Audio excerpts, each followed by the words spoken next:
Konflik antara Israel dan Palestina merupakan konflik internasional yang telah berlangsung sejak lama, yakni pasca Perang Dunia Pertama. Permasalahan utama konflik ini adalah keduanya saling memperebutkan wilayah. Pasca Perang Dunia Pertama, Inggris yang memiliki kontrol atas Palestina dengan dasar deklarasi Balfour memberikan beberapa daerah Palestina untuk dihuni oleh orang-orang Yahudi. Masuknya kaum Yahudi Israel ke Palestina inilah yang menjadi titik utama konflik tersebut. Pasalnya, bangsa Yahudi mulai dengan arogansinya mengklaim bahwa Palestina merupakan kawasan tanah air mereka. Tentu saja Palestina tidak menerima hal tersebut. Mereka melakukan perlawanan. Kemudian konflik ini terus berkembang hingga saat ini, di mana pada Mei 2021 kemarin terjadi kerusuhan selama 11 hari antara kelompok militer Israel dengan warga Palestina.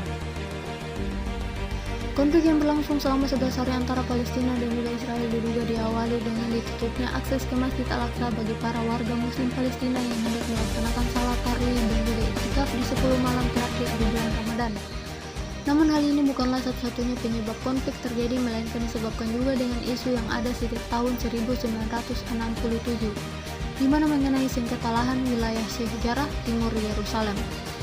Isu ini kemudian diangkat pada tahun 2021 ketika sebuah pengadilan distrik Yerusalem menjatuhkan putusan yang memenangkan para pemukim Yahudi, dan mereka mengklaim bahwa keluarga mereka kehilangan tanah tersebut saat perang yang berujung pembentukan Israel tahun 1948 yang lalu.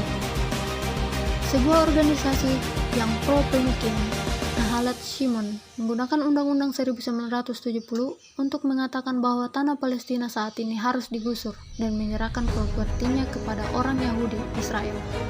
Warga Palestina tentu saja tidak terima dengan keputusan tersebut dan mengatakan bahwa undang-undang restitusi di Israel tidak adil karena tidak memiliki sarana hukum untuk mengklaim kembali properti mereka yang hilang dari keluarga Israel pada akhir 1940-an. Konflik antara Palestina dan Israel yang sedang ramai diperbincangkan oleh seluruh dunia, yaitu konflik yang baru terjadi ini seperti Masjid Al-Aqsa diserang. Mula awal dari kericuhan di kompleks Masjid Al-Aqsa dipicu kepolisian Israel yang menutup tempat warga Palestina biasanya berkumpul setelah berpuasa. Lalu penutupan itu yang membuat warga setempat meradang dan melancarkan aksi, membuat polisi akhirnya mencabut blokade. Kedua, konflik Hamas dan Israel. Pada 10 Mei malam, Hamas menembakkan roket ke Israel dalam aksi solidaritas dengan orang-orang Palestina di Yerusalem Timur. Karena dari itu, Israel membalasnya dengan serangan mematikan di Gaza, daerah kekuasaan Hamas. Tanggal 11, Hamas menghujani roket di Tel Aviv setelah serangan udara Israel menghancurkan sebuah blok gedung bertingkat di Gaza berisi kantor-kantor Hamas. Konflik ketiga sekeliling Gaza memanas.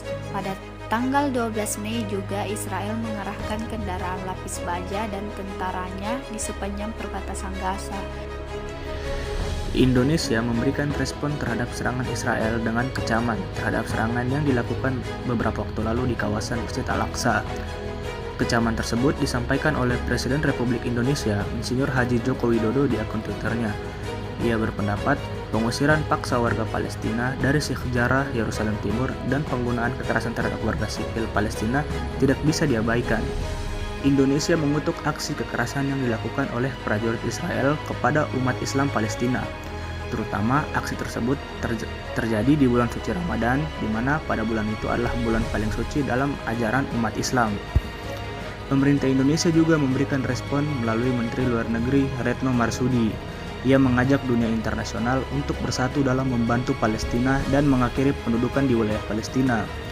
Indonesia juga menyerukan Dewan HAM untuk menyuarakan penghentian kekerasan terhadap Palestina agar dapat membuat akses bantuan kemanusiaan bisa masuk ke Palestina dan untuk memastikan adanya pertanggungjawaban atas terjadinya pelanggaran-pelanggaran HAM yang terjadi di Palestina. Seiring berjalannya waktu, Israel merasa telah memenangkan konflik tersebut dan merasa berhak untuk menguasai Palestina. Namun Palestina enggan memberikan kedaulatannya terhadap Israel, akan terus melakukan perlawanan meskipun hanya ditopang oleh organisasi Islam internalnya atau yang dikenal dengan nama Hamas, dan akan terus melawan demi sebuah kemerdekaan yang dilegitimasi secara global. Dinamika konflik antara Israel-Palestina sangat sulit untuk diakhiri dengan jalan perdamaian, meskipun PBB dan beberapa negara-negara, termasuk juga negara superpower, telah turun langsung untuk menyelesaikan konflik itu. Nah, Indonesia akan tetap konsisten membantu Palestina, sebab pada tahun 1945, Palestina lah negara pertama yang mengakui kemerdekaan Indonesia secara global. Dan di akhir ini, Indonesia akan terus menyuarakan kemerdekaan Palestina, akan terus menjadi terdepan jika terjadi krisis di Palestina dan tak akan berhenti mengajak dunia internasional untuk bersatu membantu Palestina.